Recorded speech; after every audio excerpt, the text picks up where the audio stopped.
एक औरत थी, बहुत हसीन खूबसूरत औरत थी। यूं फरमाते थे उसके वक्त के लोग कि अल्लाह रब्बुल इज्जत ने इसको खूबसूरती का तिहाई हिस्सा इसको अता फरमा। इतनी हसीन और खूबसूरत औरत थी, जो भी उसको देखता था उसका दीवाना हो जाता था। वह औरत जिना करने के 100 दीनार लिया करती थी। यानी उस टाइम की बात है जब दीनार चलते थे, और दीनार कितना महंगा होता है, 100 दीनार किस कदर होंगे। एक नौजवान लड़का, बहुत नेक शरीफ दीनदार लड़का था, वो उसकी गली से गुजर रहा था। जब उसकी गली से गुजरा तो उस लड़की की उस औरत पर निगाह पड़ी। वो औरत जवान थी, ये भी जवान था, उसकी निगाह पड़ी। उसने सोचा कि यार मैं तो उसका आशिक हो गया।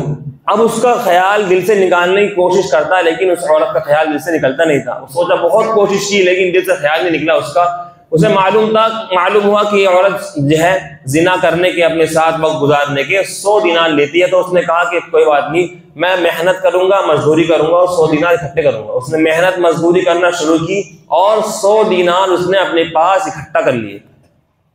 जब उसके पास 100 दीनार इकट्ठा हुए तो उस औरत के पास गया अपनी ख्वाहिश पूरी करने के लिए। और उस औरत ने कहा, जब उसके कमरे के अंदर गया कि उसने देखा कि उसको 100 दीनार दिए, और उस औरत की जो चारपाई थी वो सोने की बनी हुई थी। माल दौलत बहुत थी, जिना का पैसा खूब था उसके पास, हराम की दौलत थी। उसने अपनी चारपाई को सोने की बना रखा था। उसने कहा कि आ जाओ, आओ बैठो। जब इंसान सोहबत के जिस तरह बैठता है, वो उस लड़का उस औरत के पास बैठा, उसको पैसे दिए। लेकिन जब वो उसके सोहबत करने के लिए, जिना के लिए उसके पास बैठा, तो उस लड़के के दिल के अंदर ख्याल आया कि नहीं, मुझे अल्लाह रब्बुल इज्जत के सामने कल को खड़ा होना है और खड़े होकर अल्लाह के सामने जवाब देना है। मैं क्या करूंगा उस दिन, अल्लाह मुझसे पूछेगा। उस इंसान के दिल में अल्लाह रब्बुल इज्जत का खौफ पैदा हुआ। अगर आप सुनिएगा कि हैरत की बात है, उस लड़के ने कहा कि नहीं नहीं, मुझे तो तुम्हारे साथ जिना नहीं करना, मुझे तुम्हारे साथ गुनाह के अंदर मुब्तला नहीं होना। ऐसा है, एक काम करो, तुम मेरा पीछा छोड़ दो, जो मैंने तुम्हें 100 दीनार दी है ये भी तुम रख लो, और मैं तुमसे हाथ जोड़ता हूँ, तुम मुझे जाने दो। उस औरत ने कहा कि नहीं नहीं भाई, ये क्या बात हुई, तूने मेहनत की, मजदूरी की, तू मेरे पर आशिक हुआ, मैं तुझे पसंद आई, तूने पैसे कमाए और तू मेरे पास आया है। अब तुझे मेरे पास आकर अपनी ख्वाहिश पूरे करने का मौका मिल रहा है, तो अब तू क्या कह रहा है कि मुझे नहीं चाहिए।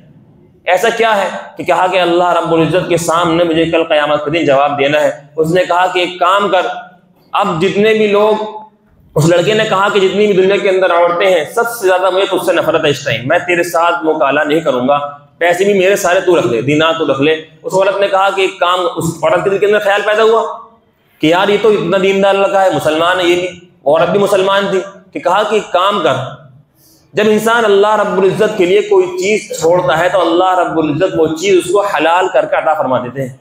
उस औरत ने कहा कि एक काम कर, मैं तुझसे निकाह करने के लिए तैयार हूं, तुम मुझसे निकाह कर ले। उसने कहा कि मैं तुझसे निकाह भी नहीं करूंगा। वो घबराया, डर हुआ उसे, तो कहा कि मैं तुझसे निकाह भी नहीं करूंगा। उसने कहा कि अगर मैं तेरे यहाँ आ गई, उसने कहा कि बस तू मुझे जाने दे और मैं अपने घर जाना चाहता हूँ। उसने कहा कि अगर मैं तेरे घर पर आ गई तुझसे निकाह करने के लिए, फिर तो निकाह कर लेगा। उसने कहा कि हाँ, अगर तू मेरे घर पर आ गई, हाँ, तो फिर मैं तुझसे निकाह कर लूंगा। वो लड़का अपने गांव गया। वो औरत ने तौबा की अल्लाह रब्बुल इज्जत से, अपनी पुरानी जिंदगी के ऊपर तौबा दिल्ला की, और तौबा करने के बाद उसके वहां गांव के अंदर गई, उसका मालूम किया, घर वगैरह एड्रेस मालूम किया। एड्रेस मालूम करने के बाद उस लड़के के पास पहुंची। जब लड़के ने उस औरत को देखा तो वह एकदम हैरान रह गया कि यार ये तो मेरे पास यहाँ तक मेरे पीछे आ गई, और कहीं ऐसा ना हो कि ये औरत मुझे गुनाह के अंदर मुब्तला कर दे। उसके दिल के अंदर बहुत ज्यादा अल्लाह रब्बुल इज्जत का खौफ पैदा हुआ और डर पैदा हुआ। उस इंसान ने उस लड़की को देखा तो वो वहीं पर उसने एक चीख मारी और उस औरत के हाथों में उसने अपनी जान दे दी, वहीं उसने दम तोड़ दिया। अल्लाह का इतना खौफ पैदा हुआ उसके दिल के अंदर कि गुनाह से मुझे बचना है बस। उस लड़की ने क्या किया कि ये तो मर गया। उसने उससे पूछा कि अब यहाँ पर कोई इसका कोई रिश्तेदार है, इसका कोई भाई वगैरह है। उसने कहा कि हाँ, इसका एक भाई है, लेकिन वो जो इसका भाई है वो बहुत गरीब है, फकीर आदमी है। उसने कहा कि कोई बात नहीं। उसने कहा कि इस लड़के की मोहब्बत की वजह से मैं इसके भाई से निकाह करूंगी। उसने जब तौबा की, उसके भाई से निकाह किया, अल्लाह रब्बुल इज्जत ने उस औरत को 7 औलिया इकराम दिए। कितने बुजुर्ग पैदा हुए? उस औरत की कोख से 7 बुजुर्ग पैदा हुए। मेरे मोहतरम बुजुर्गों, जब इंसान गुनाह से तौबा करता है ना, फिर अल्लाह रब्बुल इज्जत की तरफ से रहमतें और बरकतें उतरना शुरू हो जाती है।